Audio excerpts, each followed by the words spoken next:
Hello everyone, good morning, जय माता दी। कैसे हैं आप सभी लोग? उम्मीद है कि आप सभी लोग स्वस्थ मस्त एकदम बिंदास होंगे। तो मैं हूं प्रिया और स्वागत है आप सभी का मेरे एक और नए ब्लॉग में। तो मैं तो बिल्कुल ठीक हूं। तो आज के ब्लॉग की शुरुआत हो रही है हमारे सुबह 9 बजे से। तो सुबह के 9 बजे हैं और कुछ मौसम कुछ ऐसा दिख रहा था, आपने देख ही लिया है। उसके बाद मैं आ गई थी नीचे किचन में, क्योंकि आज मुझे करनी थी भैंस के दूध की पूजा। क्यों करनी, कैसे करनी है, वो मैंने आपको पिछले ब्लॉग में बताया था। एक ब्लॉग मैंने डाला था उसमें। तो अभी ना यहाँ पर मैंने जितना भी दूध था सारा छान लिया था और उसमें डाल दिया था पानी भी। लाइट चल रही थी तो फिर इंडक्शन पे मैंने रख दिया। अभी जस्ट लाइट आई है, वरना मैं चूल्हे पर बनाने ही वाली थी छत पर, लेकिन फिर लाइट आ गई तो सोचा चलो यहीं बना लेती हूँ। कौन बर्तन काले करे फिर उनको साफ़ करे।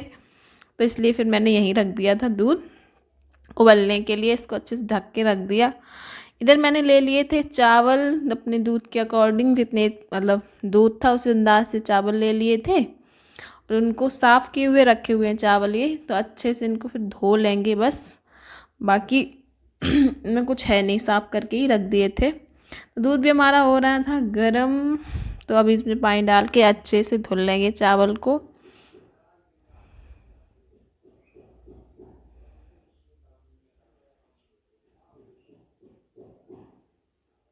इसका पानी निकाल देंगे और एक बार फिर से धुल लिए थे मैंने, 2 बार धुल के इनका पानी निकाल के इसको रख दिया था। फिर बीच में दूध को भी चलाती जा रही थी कहीं ये तली में बैठ ना जाए, इस वजह से। फिर इतना गुड़ भी मैं ले आई थी, क्योंकि खीर में डालूंगी गुड़, गुड़ की खीर बनाने वाली हूँ।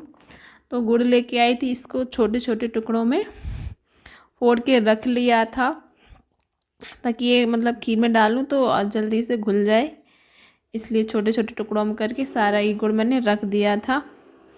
उसके बाद हमारा यहाँ दूध हो चुका था बॉयल, इसमें उबाल आ गया था। तो फिर ये धुले हुए सारे ही चावल जो थे फिर दूध में मैंने डाल दिए।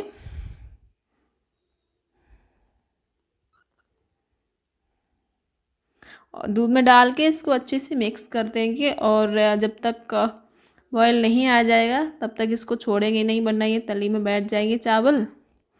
तो ना थोड़ी थोड़ी देर बाद इसको चलाते रहेंगे और इसमें जब उबाल आ जाए, ये देखिए आ चुका है, तो फिर इसको ढक के मैं रख दे रही हूँ। और इसको मैंने सिम कर दिया था इंडक्शन को भी। और इधर छत पे आकर देखा तो सूर्यदेव ने दर्शन दे दिए थे। तो कल और परसों 2 दिन के कपड़े पड़े हुए हैं, क्योंकि धूप ही नहीं निकल रही, 2 दिन हो गए। इस वजह से सारे कपड़े पड़े थे, गीले ही, सूख ही नहीं रहे थे। तो मैंने सोचा पहले ये डाल दूँ सारे कपड़े। आज के तो अभी धुले नहीं हैं, नहा धो लिया था और पूजा की वजह से जल्दी किचन वगैरह साफ़ किया नहा धो के।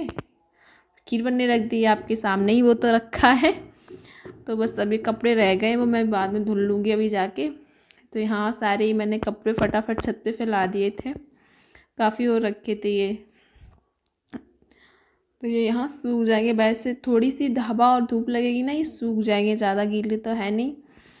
और ये देखिए हमारी खीर भी इधर बन के हो गई थी तैयार। तो अब इंडक्शन बंद कर देंगे, उसके बाद इसमें मिक्स करेंगे गुड़, क्योंकि अगर चालू पे ही डाल देंगे ना तो ये फट जाएगा, दूध खीर ही फट जाएगी। इसलिए मैंने बंद करके डाल दिया और ये तैयार हो गई हमारी गुड़ वाली एकदम बढ़िया सी खीर। तो अभी ये थे नहीं, ये गए थे प्रसाद लेने, तो तब तक मैंने सोचा ये कपड़े भी धुल लूँ, वो आ जाएंगे तब करेंगे पूजा आके। तो इधर मैंने जितने भी सारे कपड़े थे, ज़्यादा थे नहीं, तो फिर हाथ से ही धुल लिए थे। और फिर इनको अब निचोड़ रही थी, सोच रही जल्दी जल्दी से निचोड़ के इसमें ड्राई कर लूँ मशीन में, वरना लाइट चली जाएगी, इसका तो कोई पता रहता नहीं है लाइट का। तो कपड़े मैंने सारे निचोड़ लिए थे और फिर इसको मैंने डाल दिया था मशीन में। बट मुझे ये पता नहीं था कि लाइट चली गई है। लाइट चली गई थी। सारे कपड़े मैंने डाल के जैसे ही मशीन ऑन की तो मैं सोच रही हूँ चल क्यों नहीं रही है, बट बाद में देखा कि लाइट ही नहीं है। तो फिर मैंने इसको छोड़ा, सोचा कि आएगी अभी थोड़ी बहुत देर में, देखो आती है या नहीं आती है। तब इनको निचोड़ के मैं डाल आऊँगी छत पर। अभी जो सारा यहाँ बाल्टी वगैरह फैली हुई थी बाहर, सारा अंदर बाथरूम में साइड किया सामान। उसके बाद फिर से आ गई थी किचन में, क्योंकि हस्बैंड जी भी आ गए थे, तो यहाँ मैंने परोस दी थी खीर पूजा के लिए और इसमें रखा था पानी। इसको लेके यहाँ छत पे आ गए थे। यहाँ इन्होंने जो कंडे होते ना वो थे, मतलब जले हुए, तो इसी के ऊपर खीर चढ़ा दी और पानी। पूड़ियाँ वगैरह नहीं बनती है, मम्मी बताती जा रही थी। वैसे इन्होंने कर दी थी पूजा सबकी ही, जिनकी जिनकी होती है, कई जगह चढ़ाया था उन्होंने। नीचे आकर फिर मैंने लगा कटोरियों में परोसी खीर, क्योंकि मैंने आपको बताया था ना हमारे यहाँ बटती है, तो 4-5 ही घर ही हैं हमारे गांव में। मोहल्ला है एक तरह का, छोटा सा गांव है, 4-5 घर हैं, तो सबके लिए मैंने यहाँ कटोरियों में लगा दी थी खीर। तो पतिदेव जी दे आए थे सभी के घरों पर। और फिर मैंने बनाई थी यहाँ पर रोटियाँ, क्योंकि सब लोग बोले कि खीर बाद में खाएंगे, रोटी बनाओ वो भी खाएंगे। और सब्ज़ी हमारी बन गई थी, सुबह ही पापा गए थे, तो उस वजह से रोटी उनके लिए बना दी थी और सब्ज़ी। तो अभी मैं बना रही हूँ यहाँ पर रोटी, और रोटी बना के फिर परोस दी थी हस्बैंड जी के लिए भी खाना। मम्मी भी खा चुकी थी, तो उनको दे के फिर मैं आ गई थी रूम में, क्योंकि आज ना कपड़े भी हो रखे थे प्रेस के लिए 2-3 जोड़ी, तो सोचा पहले कर लूँ प्रेस, फिर बाकी के काम करूँगी। और आज ना मुझे ब्लाउज और सिलना है, काफ़ी दिनों से सोच रही हूँ सिलने का, बट अभी ये ठंड बीच में पड़ने लगी ना, तो बिल्कुल मन ही नहीं हो रहा था सिलने का। आज थोड़ी धूप निकली है, तो सोच रही हूँ सिल ले रही हूँ उसको। कटा तो जब पहले ना धूप निकल रही थी ऐसे 15-20 तारीख साइड, तभी का कटा रखा हुआ है ब्लाउज़, बट सिला नहीं, क्योंकि फिर उस टाइम रील नहीं आ पाई। रील आ गई, फिर सर्दी पड़ने लगी इतनी कि फिर सिल ही नहीं पाए। पर अब सोच रही हूँ सिल लूँ, क्योंकि शादियाँ आने ही वाली हैं, मुझे पहनना भी है ब्लाउज़। तो इधर देखिए हमारी बातों बातों में प्रेस हो चुकी थी सारे कपड़ों पर, इनको मैंने सेट करके रख दिया था। और अभी मेरी बिट्टू है, इनको भी मैंने रेडी नहीं किया, तो अभी मैं इनको रेडी करूँगी, उसके बाद ब्लाउज़ वगैरह बनाऊँगी। तो लो जी, मैंने बिट्टू को भी रेडी कर दिया था, सारा काम ख़त्म किया। उसके बाद मैं रख ली थी अपनी मशीन, और मैं यहाँ बैठ गई थी अपना ब्लाउज़ के लिए सिलने का तैयारी में। सिटिल वगैरह में धागा भरा, और जो कि मशीन में धागा वगैरह सेट किया। और बिट्टू इधर ही बार बार घूम रही थी, बोल रही थी मैं भी कुछ लूँगी, मुझे ये दो वो दो, लेकिन भाग जाती है वो। या तो ब्लाउज के जो टुकड़े होते कटे हुए वो ही लेके भाग जाएगी, बहुत परेशान करती है मुझे सिलाई करते टाइम सच में। तो इधर पे ये रखा हमारा ब्लाउज़ कटा हुआ, ये है ब्लाउज़ का पीछे वाला पार्ट। तो इसको ना जो मेन फैब्रिक है उसको नीचे रखा, और जो अस्तर है उसको ऊपर रखा था मैंने। और फिर इस पर ना कच्ची सिलाई लगा देनी है, जिससे कि जब ये गले पे हम वो सिलाई लगाएं तो फिसले ना। तो सारे पे मैंने सिलाई लगा ली थी कच्ची। तो और जैसा गला का निशान लगा हुआ है हमारा, उसी के ऊपर यहाँ पर सिलाई लगाती जानी है पूरे पे। ऐसे ही मैं इसकी लगाती जा रही थी। सिलाई लगाने के बाद इसको अब जो कट कर लेंगे, सिलाई जहाँ आपकी लगी है ना उससे थोड़ा सा छोड़ते हुए कट करना है। मतलब मुझे कट करना है, मैं आपको क्यों बता रही हूँ, मैं सिखा तो रही नहीं, आप लोगों को अपना दिखा रही हूँ है। तो मतलब इसको कट कर लेना है। कट कर लिया मैंने, थोड़ा थोड़ा साइडों में छोड़ के किया था, ताकि इसकी जो सिलाई है वो ना कटे। और इसको काटने के बाद थोड़ी सी ना इसकी तीनों तरफ जो नेक है इसमें कट लगा देंगे, फिर पलटेंगे तो ना अच्छे से पलट जाएगा। और जो इसकी नीचे साइड थी ना, ये देखिए यहाँ पर भी मैंने सिलाई लगा ली थी, और इसको जो बीच में जो जगह बची है ना, इस साइड से मैंने इसको पलट लिया था। जो आपने यहाँ मुड्ढे पर जो सिलाई लगाई ना कच्ची, वो भी हटा दी थी मैंने, उसके बाद इसको पलटा था। और ये देखिए फिर इसकी नेक पर भी सिलाई अच्छे से लगा दी थी फिनिशिंग की, और नीचे भी मैंने लगा दी थी। उतना काम करके फिर मुझे लग गई थी भूख, तो फिर मैं आ गई थी छत पे खीर लेके, यहाँ पर मस्त धूप में बैठ के खीर खाई।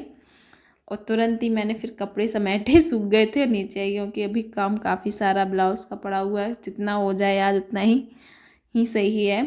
तो सारे कपड़े लेके फिर मैं आ गई थी नीचे। कपड़े वगैरह मैंने ऐसे ही रखे, सोचा पहले ब्लाउज़ का काम करूँ, उसके बाद इनको तह वगैरह बनाऊंगी। ऐसे ही मैंने रख दिए। तो ये है हमारे ब्लाउज़ के आगे के 2 पल्ले। तो इस पर भी ऐसा ही करना है सेम। नीचे हमने मेन पार्ट मतलब जो ब्लाउज़ है वो रखा, ऊपर अस्तर रख के सिलाई लगा देंगे गले पर। फिर इसको इस तरीके से देखिए, मैंने उसमें नहीं दिखा पाया था पर यहाँ मैं दिखा रही हूँ। इस तरीके से कट लगाए थे, उसके बाद इसको इस तरीके से पलट दिया और इसको भी अच्छे से हाथों से सही कर लेंगे, सेट कर लेंगे, मतलब अस्तर और इस कपड़े को खींच के बढ़िया से। फिर इसके ऊपर तुरपाई कर लो या सिलाई। मैंने यहाँ पर किनारे साइड सिलाई लगा दी थी, मतलब गले पे किनारे किनारे पे, ज़्यादा छोड़ के नहीं लगानी है, देख के लगानी है बिल्कुल किनारे पर। तो ये देखिए हमारे नेक में सिलाई हो चुकी है। अब इसमें जो बनते हैं ना, टक्स लगाए जाते हैं, वो 4 उसके निशान जैसे इस पे लगे हुए थे। मैंने जब कटिंग की थी तभी लगाए थे, तो उसी हिसाब से मैं इस पे लगा दे रही हूँ सिलाई। चारों पर लगा दूँगी अच्छे से, नीचे से, मतलब मेन फैब्रिक और अस्तर दोनों को अच्छे से पकड़ लेना है, नहीं तो एक छूट जाएगा ना तो बेकारी हो जाएगी, सिलाई फिर से करनी पड़ेगी। तो अच्छे से मैंने ध्यान से बिल्कुल दोनों कपड़ों को पकड़ के अच्छे से, ये देखिए टक्स लगा दिए थे और ये रेडी हो गया। अब इसकी नीचे की मुझे बेल्ट लगानी है, तो सेम इसमें भी वैसा ही करना है। मेन फैब्रिक लो और उसका अस्तर लो, अच्छे से सेट करके रखो और सिलाई लगाओ, फिर उसको पलटाओ, फिर एक और सिलाई लगाओ ऊपर से। हे भगवान, कितना वो होता है ना सच में। फिर ये देखिए मैंने इसको पलट लिया था और एक सिलाई इसके ऊपर से अब लगा देंगे सही सेट करके बढ़िया से, और फिर इसको ना जोड़ देंगे हम उसी में।